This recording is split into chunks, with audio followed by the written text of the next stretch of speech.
Gumising ako ng alas 11 ng umaga at nagpasya na agad ako maglinis dahil gigising ang mga amo ko ng alas 2 ng hapon kasi nga Ramadan dito. Pag natutulog sila ay oras na alas 5 or alas 6 ng umaga, kaya nagigising sila ng alas 2 ng hapon. Ganun talaga kapag Ramadan. So, yun guys. Inumpisahan ko muna dito sa lamisa kasi nga ng alas 4 ay kumain sila dito, pero nalinis na. Kailangan ko lang na punasan siya at sprayan. So, hindi ko na napakita sa inyo kung na-sprayan ko na yan at napunasan ko na yung mga bangko. Inaayos ko lang yung kasi itong upuan na to ay gamusa yan guys. Masarap lang talaga magtrabaho kapag hindi ka pinapakialaman ng amo mo at kung ano yung iniutos sa iyo nung una pa man na itinuro sa iyo na ganito ganyan ang gawin mo ay wala na silang pakialam, basta ang ginagawa mo ay maayos at malinis yung hindi mo kalimutan yung mga unang itinuro sa iyo. Hindi nila ako pinapakialaman sa aking ginagawa. Basta nakita nila na kung ano yung itinuro nila nung bago pa ako, yun ang sinusunod nila. So, yun ang pinaka-bless sa mga katurong na katulad ko na hindi ka pakikialaman. Masarap magtrabaho kung ganito ang amo mo. Hindi katulad ng ibang amo na marami silang question, marami silang bakit ganito, bakit ganyan. So, napaka-bless ko talaga. May alaga akong bata pero nanonood lang siya ng cellphone o kaya ay naglalaro ng games.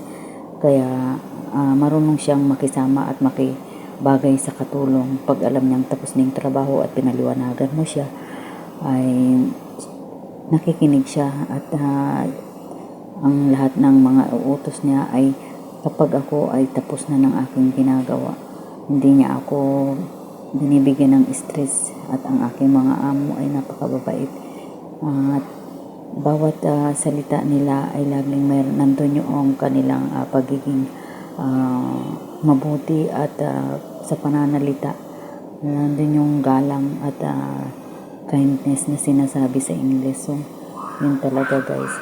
Itong bahay na to is napakalinis. Puro naman machine yung ginagamit dito. Kaya napakadaling linisin at araw-araw mo na siyang nililinis. Katulad yung na yan, sahig na yan. Napakintab na yan. Nabacuum ko na. At wala kang masasabi sa mga kalat. Kasi wala namang nagkakalat dito. Yung bata is nakaupo lang yun. Mga dust lang yan kasi minsan binubuksan ko ang mga bintana o kaya pinto sa umaga. Kaya merong mga dirty. Ganun lang guys. Yung patuloy ka nga habang ikaw ay masarap sa pakiramdam yung katulong na habang naglilinis ay wala kang hassle. Yung iniisip mo lang yung maging maayos yung pagtatrabaho mo. Sa paglilinis kong ito, nandun yung aking mga pangarap. Nandun yung kahit na mag-isa ako, pero yung isip at puso ko habang naglilinis ay nakatuon sa lahat ng nandun sa mga anak ko na kailangan kong magtiyaga, kailangan kong sikapin na maging maayos yung trabaho ko. Sino ba naman na katulong ang gustong laging sermonan ng amo, di ba? Walang ganon. Kaya gusto mong maging maayos yung trabaho, pagbutihin mo. Pero kung ang amo talaga naman ay nandun na yung para bang ginagawa mo na yung the best, pero parang hindi nila nakikita. May ganong amo. Nung nauna kong amo is ganito din sa amo ko ngayon. Wala rin silang pakialam, kaya tumagal ako doon ng 9 years. Pero yung una kong naging amo, may first pa akong naging amo na mabait din sila, pero may nangyaring hindi magkanais-nais doon sa akin. Kaya isa lang talaga yung naging amo ko na masasabi kong nagbigay sa akin ng stress at talagang hindi ko alam kung bakit anong parang naramdaman ko na lang sa katawan ko na ako ay wala namang sakit pero namamayat ako. Kasi nga, yung walang tiwala sa iyo yung amo mo, walang hindi nila maintindihan yung kalagayan mo bilang isang katulong.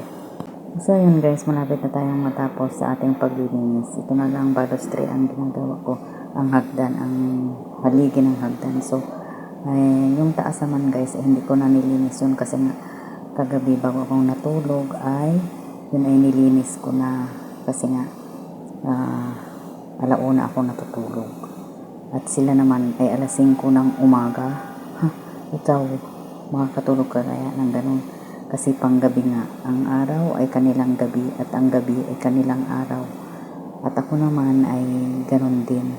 Pero alauna ako ay natutulog. So ngayon guys, ipapasilip ko naman sa inyo itong kanilang mga sweet, itong mga chocolate na tuwing Ramadan ay talagang ganito sila. Kahit doon sa dati kong amo, doon kay na Maria, ay nako, napakarami talaga ng mga chocolate. Ito, yan, mga ganyang, mga biskuit na sobrang tatamis na kailangan i-partner sa tea. Yan ang ano nila. Kung sa atin sa Pilipinas ay gumagawa tayo ng suman sa palaspas at saka yung sausawan. Ganon din sa kanila. Pero sa kanila naman mga sweet at saka mga pastry, yung mga katulad ng mga sambusa, ganon. Sa atin yan yung kanilang traditional. Yung meron sa lamisa na mga sweet na kailangan kapag may mga bisita ay nandyan sila nakaupo at sila ay umiinom ng tea. Tapos yung mga bumibisita sa kanilang mga ilan-ilan lang naman ang bisita nila, hindi katulad sa atin sa Pilipinas na sobrang dami. Dito ay mga isang pamilya lang, dalawang pamilya.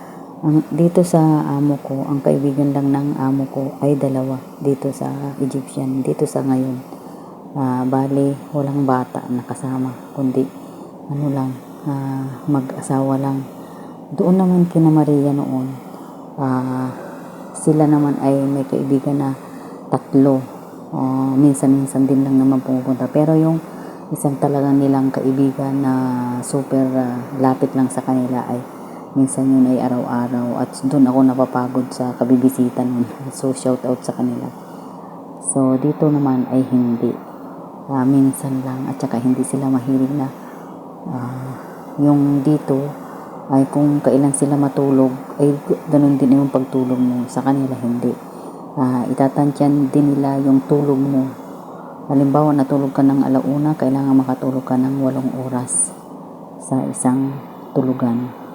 Doon kina Maria noon, tutulog ako ng alas 2 ng madaling araw. Gigising ako ng alas 6 din ng umaga. Di ba? Ang hirap ng ganun. Dito naman, kailangan halimbawa tumulog ako ng alauna, ang gising ko ay alas 11 ng umaga. Sila naman alas 5 ng umaga, ang gising naman nila alas 2. Ayun guys, kasi sa alas 4 ng madaling araw, kumakain sila, yung mga Muslim. Yun yung kanilang sinasabing traditional na fasting. Magsisimula sila ng alas 7 ng gabi. Minsan 6:45 ganun ng hapon. Tapos ang kainan na ulit nila ay alas 4 ng madaling araw. So ayan guys, tapos na ako. Tapos na silang kumain at ako ay relax na. Ang pinagugasan ko naman ay machine din yun. Kaya yan guys, tayo ay mag-exercise muna habang sila ay nagpi-prayer. Doon sila sa mosque. At yung mga alaga ko naman ay nandoon sa kanilang mga kwarto. 2 lang yun. At mga dalaga na. Yung isang maliit lang, ayun, nabalas siya sa panonood ng kanyang iPad. At saka naglalaro siya, maingay. So, ako naman, tapos na. Kaya kung hindi pa kayo nakasubscribe sa aking YouTube channel, please like and share. And don't forget, hit the notification bell para updated kayo sa aking mga video. Bye-bye! Mwah-mwah!